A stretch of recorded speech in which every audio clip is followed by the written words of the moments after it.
Hi friends, welcome to my channel Lavanya official SRD. నా channel subscribe చేయండి, like చేయండి, share చేయండి, కామెంట్ చేయండి. ఈరోజు నేనైతే గుత్తి వంకాయ కర్రీ చూపిస్తున్నానండి. వంకాయల్ని సాల్ట్ వాటర్లో కట్ చేసి వేసుకుంటున్నాను. ఇవి ముళ్ళు వంకాయలండి, అందుకే నేను తొడిమలు లేకుండా తీసేసుకున్నాను. ఇవి 2-3 రకాలు ఉన్నాయండి, ఎందుకంటే ఇవి మా ఇంటి దగ్గర చెట్లకి తెంచినవి, కొనుక్కొచ్చినవి కాదు. అయితే ఈ ముళ్ళు వంకాయలని నేను తొడిమలు లేకుండా తీసేసుకొని ఇలా కట్ చేసుకుంటున్నాను.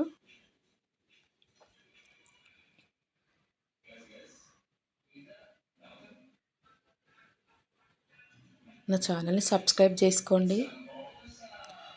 ఇవి పల్లీలు, నువ్వులు, మెంతులు, దాల్చిన చెక్క, లవంగాలు, ఇలాచి, షాజీరా, ఎండు కొబ్బరి, ఇవైతే కావాల్సినవండి పదార్థాలు.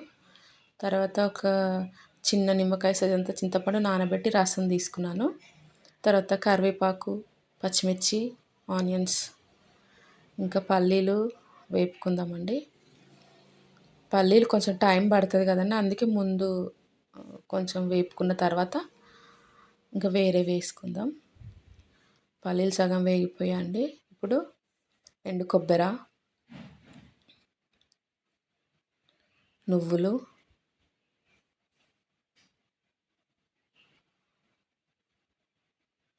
ఇంకా ఇలాచి, ఒక 4-5 లవంగాలు, ఒక 2 దాల్చిన చెక్క, మెంతులు, కొన్ని మెంతులు యాడ్ చేసుకున్నాను. ధనియాలు కూడా వేసుకోవచ్చండి, నా దగ్గర ధనియాలు లేవు, నేను కర్రీలో ధనియాల పొడి వేస్తాను. కొంచెం షాజీరా, ధనియాలు ఉంటే ధనియాలు కూడా వీటితో పాటు వేపుకోవచ్చు. ఇవైతే వేగిపోయినాయండి. కొంచెం జీలకర్ర కూడా, ఒక స్పూన్ జీలకర్ర, వీటిని కొంచెం వేపుకొని ఒక ప్లేట్లోకి తీసుకుందాం. చల్లారే వరకు, చల్లారినాక మిక్సీ పట్టుకుందాం. ఇంకా ఆయిల్ అండి, ఆయిల్ కొంచెం ఎక్కువనే పోసుకోండి, ఎందుకంటే వంకాయలు ఫ్రై చేసుకోవాలి కదా. తర్వాత మనం కర్రీకి సరిపడా ఉంచి మిగిలింది తీసేసుకోవచ్చు. ఇప్పుడైతే వాటర్లోంచి వంకాయలు కొంచెం వాటర్ దులిపేసేసుకోవాలండి, లేకపోతే ఆయిల్ మన పైన చిట్లుతుంది. ఇంకా వంకాయలు ఫ్రై చేసుకుందాం. ఇవేంటి 2-3 రకాలు ఉన్నాయి అనుకోవద్దండి, ఇవి మా ఇంటి దగ్గర చెట్లకు తెంచుకున్నాయి, కొనుక్కొచ్చుకునేవి కాదు.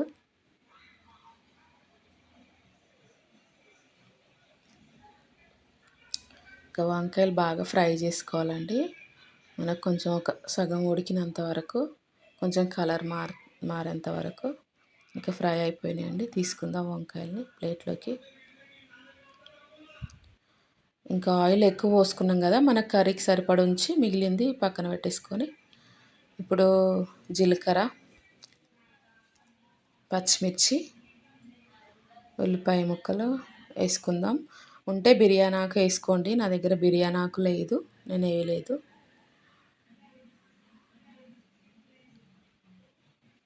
ఇది కొంచెం ఫ్రై అయిన తర్వాత మనం దీంట్లోకి కరివేపాకు వేసుకుందాము. కరివేపాకు కూడా వేసుకొని, చిన్న స్పూన్ అండి, 2 స్పూన్ల పసుపు, 2 స్పూన్ల అల్లం పేస్ట్ వేసి కలుపుకోండి, కొంచెం పచ్చివాసన పోయేంత వరకు. ఇంక ఇది కలుపుకున్న తర్వాత మనము ఇంతకుముందు మసాలాలన్నీ వేపుకున్నాం కదా, అది నేను మిక్సీ పట్టుకున్నానండి, వాటర్ వేసి సన్నగా పేస్ట్ లాగా. ఇంకా పేస్ట్ని కూడా వేసుకుందాం. ఆ పేస్ట్ కూడా కొంచెం ఫ్రై అయ్యే వరకు కలుపుకోవాలి, కలుపుతుండాలండి, లేకపోతే అడుగంటుకుంటుంది. పేస్ట్ కూడా బాగా ఫ్రై అవ్వాలండి. ఇంకా కొంచెం ఫ్రై అయిన తర్వాత సరిపడు కారం, మన కర్రీకి సరిపడు,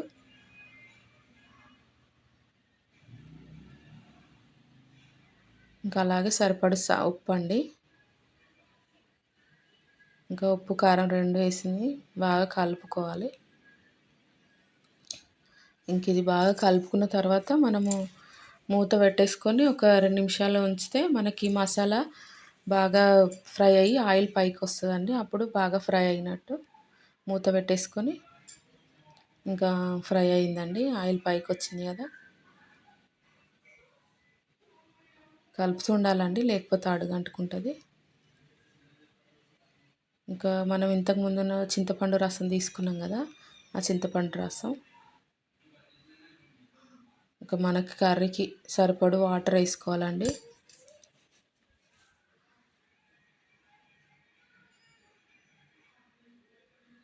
వాటర్ కూడా పోసుకుందాం.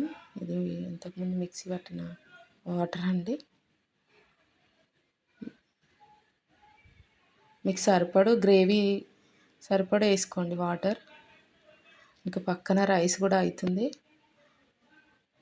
ఇంక ఇక్కడ వంకాయ ముక్కలు వేసింది వీడియో మిస్ అయిందండి. అది రసం మనకు పులుసు మరుగుతున్నప్పుడు వంకాయలు ధనియాల పొడి వేసుకున్నానండి. ఆ వీడియో మిస్ అయిందండి.